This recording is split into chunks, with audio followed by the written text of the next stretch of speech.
there's a football team that relegated themselves to the bottom tier of Scottish football. They're in the 6th tier and they put themselves down to the 10th tier. There is a reason behind it all, and there is a method to the madness that I will explain a little bit later in this video.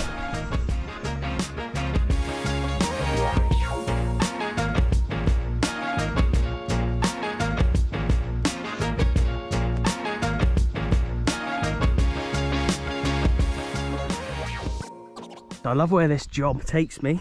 I love to investigate not just the teams when I come to new places, but also what is in the area. And I believe that this is Threave House. Right here, Threave Estates and Threave Gardens that I'm in just now. Just outside of, if not in, Castle Douglas. A little bit complicated. The team that we'll be seeing today are Threave Rovers.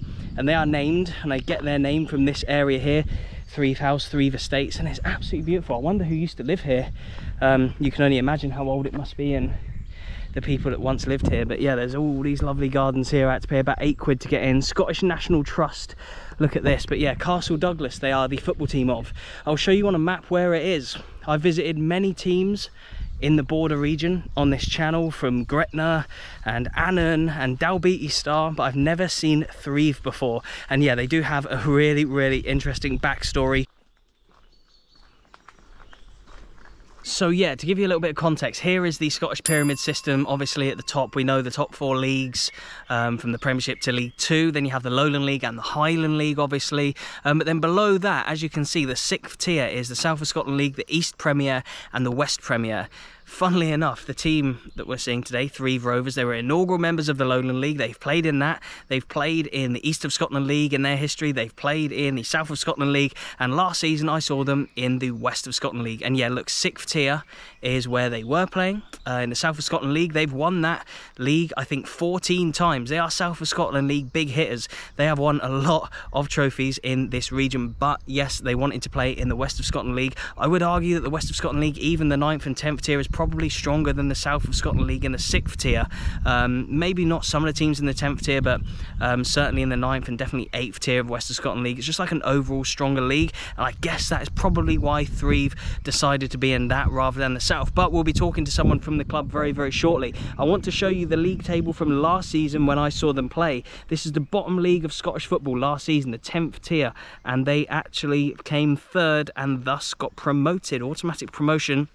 And next season they'll be playing in the 9th tier. So their journey from the bottom tier has already started off well, in that they have got promoted. Look at that, in and around Kilsyth, St Peters, and they actually played BSC Glasgow, who finished 6th in the end. They're the team, that's the game that I saw them play in. And next season, look at the league table. There's been a bit of a restructure, so the leagues are a little bit different size to what they were last year. But look who they'll be playing next season. They will be playing former Scottish Cup winners. Okay, I think they're a Phoenix club compared to the one that actually won the Scottish Cup. Vale of Leven down in 15th. They'll be playing Les Mahago, Lanark United, clubs that we've visited before in certain videos, Glasgow United, as well as other clubs in there that you may recognise too. Anyway, yes, this is a beautiful part of the world, as you can see. Look at this. I definitely recommend coming. Come and check it out. There's so much to see. But yeah, I'm sure you're not here to see this. You're here to see the football club. And here we are, Meadow Park, the home of Threave Rovers. They were formed in 1953, just 1 year after Queen Elizabeth came to the throne.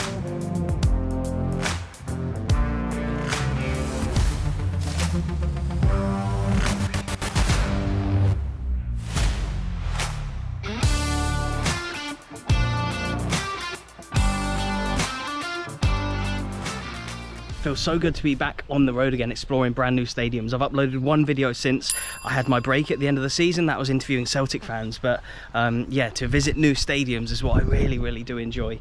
I like those videos where I interview fans about different topics, but I've been to Celtic Park numerous times. I've never been here before, and my first impressions of the stadium are that it is really nice. And I suppose on a nice sunny day it's always going to look better, but look how good the grass looks. Look at that. I know I was supposed to, I think, come here for a game last season, but it got waterlogged, I do believe. But you struggle to think on a day like today how it could ever be called off. It looks absolutely lovely. Look at the views as well that you get. If I could just firstly get you to introduce yourself for everyone watching. David McVitie, Chairman of Threave Rovers Football Club. Thank you so much for showing me around today. It's a beautiful day. We're currently in a newer part of the stadium that you're building for hospitality, is that right? That's Could you just correct. explain to everyone what's happening in Yeah, here? that's correct, aye. Well, we've got 8 cabins for the the new hospital for Langer Rock very kindly donated a few of the cabins, so we've got 8 cabins and we designed it all out ourselves here. But through having hospitalities and parties, private parties on a Saturday night and all that, we just weren't able to fulfil everybody for seating. So what we decided to do was put another size of cabin on, but it's not an actual cabin, it's obviously all wood built and it's a tin all around about it, and we've put the bench seating in as well, so we can get another 60-70 seated. Amazing. In here. So you were saying that it used to just come up to this line? It used to just line come here, right? here, and the windows were up and down, 3 of them, but then we've got better viewing for the pitch, for people on Saturday for the game as well now, and we can cope a lot better. We can deal with parties for 120 fully seated, no problem. So how important is it for clubs like yourself, non-league teams up and down Scotland, to have not just good facilities out there for your regular paying fans, but also for hospitality inside where you got your bar as well? Oh, it's been massive. It's been great having the hospitality here as well. You know, a social club, that makes a club. You know, everybody thinks that. I mean, don't get me wrong. Everybody thinks you're making lots of money. You're just paying for what you're putting into your effort, what you're putting into. Obviously, at the end of the year, you know, there will be a wee bonus there for a wee bit extra cash for whatever else we need to do. But no, we feel that we needed to extend, and we're quite happy with the result. Aye. Amazing. And so you got promoted from the bottom tier last season, which was the 10th to the 9th. Was there a party in here then last season? Yeah, there was. Yes. At the end of the season. End of season awards and that, it was full up here, so everybody was here, all the players were here, the mothers and fathers. It was a good wee atmosphere, so that was good. So that's us into Division 3 now. So we're have a bigger party in here next season when you get promoted again. Well, we can, aye. So the hospitality people can come up here and watch the game. People come up match day and stand up here, aye. So how does a club with the size of Threave actually get the work done then? Do you have people who... It's basically all voluntary. Voluntary, yeah. Aye, and just going begging for things. Yeah. That's the work today, aye. But this all came... Oh wow, yeah, look at this, what a view. Yes, aye. This has got to be one of the best views in Scottish football, isn't it? Yes, aye, I would have thought so.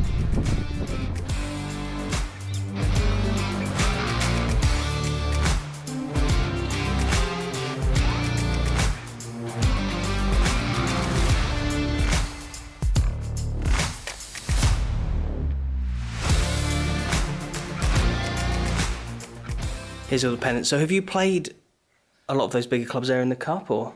Yeah, aye. Motherwell friendlies and Hearts friendlies, Motherwell again. Yeah, Scottish Cup. Queen of the South. Auchinleck.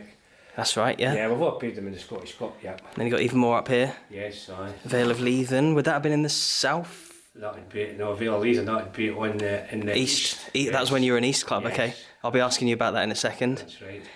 It's interesting seeing all these clubs and seeing where they're like positioned and based, and thinking like, when did you play them? Because you've obviously played in all the different leagues that you could. Yes, yeah. Aye. For me, looking at the history of the club, I've seen, and we spoke about it in there just briefly, you played in the East of Scotland League, the West of Scotland League, the South of Scotland League, the Lowland League, inaugural members of the Lowland League as well. Yeah. Last season, or a few seasons ago, you were in the South of Scotland League, which was the 6th tier of Scottish football. But you decided to go in the West of Scotland League, but you had to start at the very bottom, which means you went from the 6th to the 10th tier overnight. We did. What was the thinking behind that as a club? Well, the thinking behind that probably was because we were expanding and getting bigger off the pitch.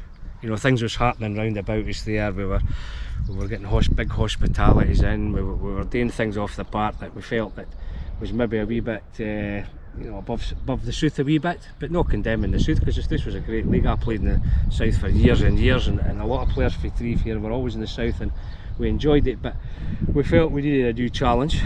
There was opportunities to go to the West. There was spaces left for teams to come into the 4th division, so we applied, and fortunately we got in. And it's going to be a good experience. You know, we'll get there. Hopefully, we'll build and maybe get promotion to 2nd first, and we'll find a level. Yep. And it'll be our level in the West of Scotland, but we'll go as high as we can.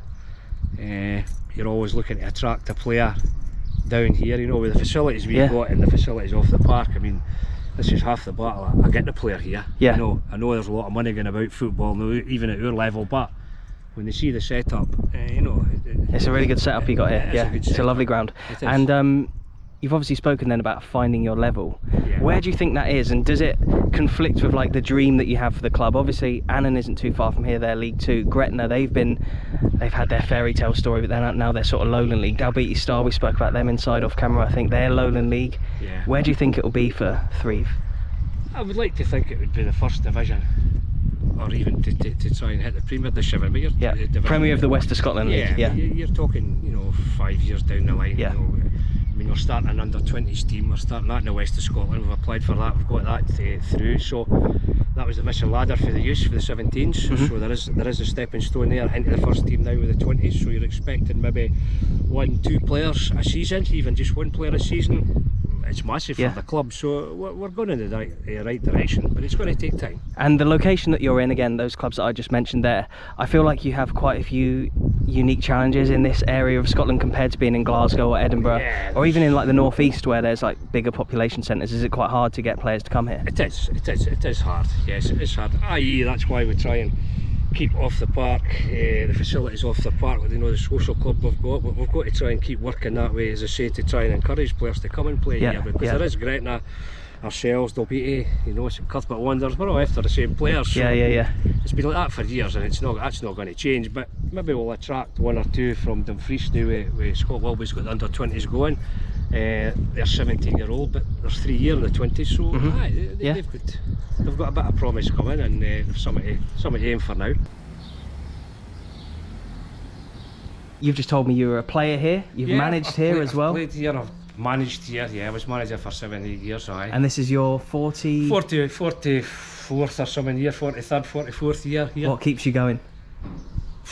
The love of the club, I would say. You know, it's in your blood. It's you've just got to keep going year after year. It's been a hard haul for us sometimes, but when you see the likes of the pitch, the state of the pitch is in and out. I mean, it's classed now. The surface, it's great. The bit's looking well. It's all painted up. The new bit in the social club. It's things to look forward to and keep you going. And how have things changed since you were a player till now? From a player's perspective, what do they have now that maybe you didn't, or how are things different for them? They're looked after too much. Do you reckon? Players. Mollycoddled. They are. They're looked after far too. Everything's done for them. We've got buses there. We run them to games. We bring them back. All their kit's ready, hanging up for them. Their training gear, and they just need to come out and train twice a week for us, and then play on a Saturday, and that's it. Right, but it's changed days. Again, it's all changed. The fit was changed on the park as well. The tactics has all changed since I played, and it's all different. Whether it's for the best, I don't know. Would you say that you get a better performance out of them if they don't have to think about everything else? They can just focus on training and playing? Well, that should be the case. Quite often it is there, but it should be the case. Like, yes. And so, as someone who's played, managed, you're the chairman now here at this club. How would you say the football pyramid is in Scotland? Would you change anything about the pyramid system? You've obviously seen this club play in multiple divisions, different tiers and stuff like. How is it from your perspective? I was glad to see that conference league being scrapped. Like any other club was the same. I think everybody was in the same view. Big backlash against that, wasn't there? That was going to happen, you know. But no, as far as the pyramid system goes, things is working well. We're really enjoying the West. It's well run, good setup in the West of Scotland. So. As I said, you're meeting new clubs, you're going away from here, and it's going to be a new challenge this year. You're meeting new clubs again, and clubs are coming here, which is good, because we want to show off the facilities we've got, and that's what it should be, and word gets about the West of Scotland, you know, and that's the way it should be, And would you change anything about it? Because I still feel like there's maybe a few things that could change. Promotion and relegation, for example. You've got clubs like yourself who are maybe, I know you had to start from the bottom because of your unique path into the West from the South, but I still feel like there's teams in the West of Scotland League who are way better than teams in the Lowland League, for example. Like there's still a lot of bottlenecks that need opening up, maybe. Well, probably is, like, but it's all down to the end of the day. It's all down to money, innit? It's all down to financial, how financially well off clubs are, and and they find their own level at the football level as well. You'll find your own level, and that'll be it. So It'll take its time to even out, I suppose, but it will eventually. It will, You've just got to keep working hard and working away, and keep on fighting it, and try and get as hard as you further up as you can.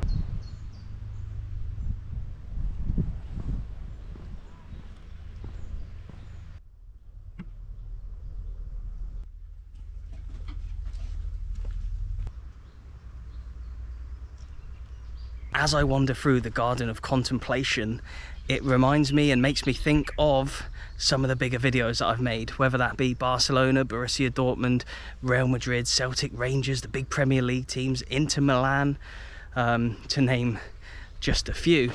Yeah, there's nothing really that excites me quite like the unique stories of the smaller clubs that I can shine a light on through this channel.